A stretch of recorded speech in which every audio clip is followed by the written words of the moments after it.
New study shows cavemen were mostly vegan. Hi, I'm Tom, and this is my carnivore life. So I really have a problem with a lot of studies that come out because they're very misleading. They're not completely factual. There's holes in it all over the place. The problem is most people don't fact check it. They don't go and look at the data and see for themselves what the true results actually were. So the headline on this one is very misleading. The problem with this study is they only studied a select group of people. And what they did was they looked at the isotopes on the teeth to find out what their diet was, what they were primarily consuming. And while the data does show that it was a mostly vegan diet, the biggest problem is it was one group of people in one part of the world where food would have been available all year long. So these people were from North Africa, and this was pre-Ice Age, which means that it was sub-Saharan and would have had food through vegetation most of the year. And they would have supplemented that diet with some protein.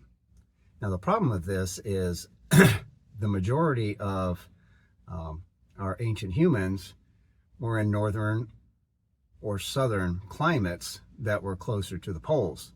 So North America, Europe, Russia, places lower in South America or lower Africa, where vegetation was only available 2 to 3 months out of the year. So to take one single population of prehistoric humans and try to baseline the understanding of what their diet habits were is completely bogus. You can't do that. You can't generalize the entire world's population of prehistoric man based on one little small segment in North Africa.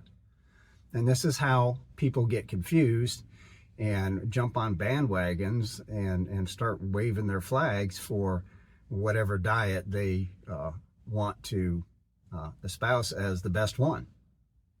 So we know that what we would consider cavemen would have been people around during the Ice Age. So if you're around in the Ice Age, you're not growing, bananas and grapefruits and apples and asparagus and whatever other vegetables that were around back then. These people would have been hunting for meat because that's what would have been available. And if meat wasn't available to us, we wouldn't have the intelligence that we have. And we know for a fact that consuming meat is what helped our brains grow to the size they are and helped us evolve from primitive humans to modern day humans. So to sit here and do studies that are cherry picking select populations and then trying to broad base that and use that as a catalyst to launch, whatever agenda they have, it kind of blows my mind that these are allowed to even be printed and published, because it's completely misleading.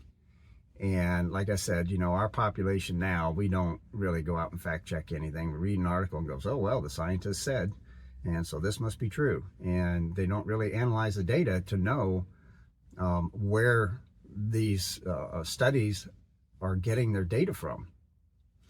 You look at a number of studies and sensationalized headlines that come out, and it seems like there's a new one every day, mostly geared towards the vegan, vegetarian, or Mediterranean diet, and very few that come out for the carnivore.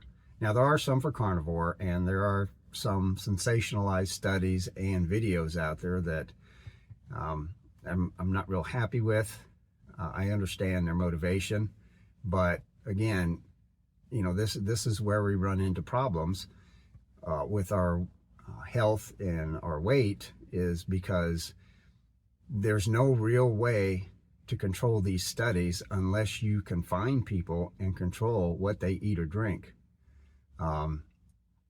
So, going out here and saying, I've sampled 10 people and this is what we found, it's not accurate.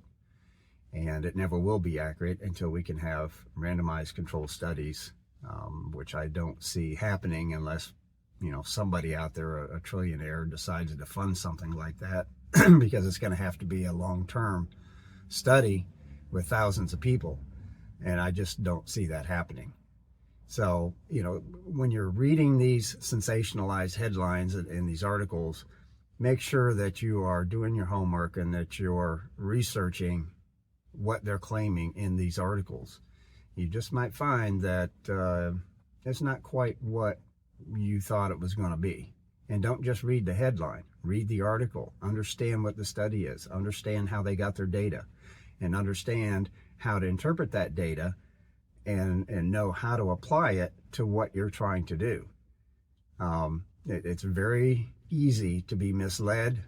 It's very easy to watch some videos that make some astounding claims. And we all want to believe these claims are true. That's why you have all these, detox this, detox that, this supplement, this drink and that drink, on all levels of diet, to convince people that they need these things in order to be healthy.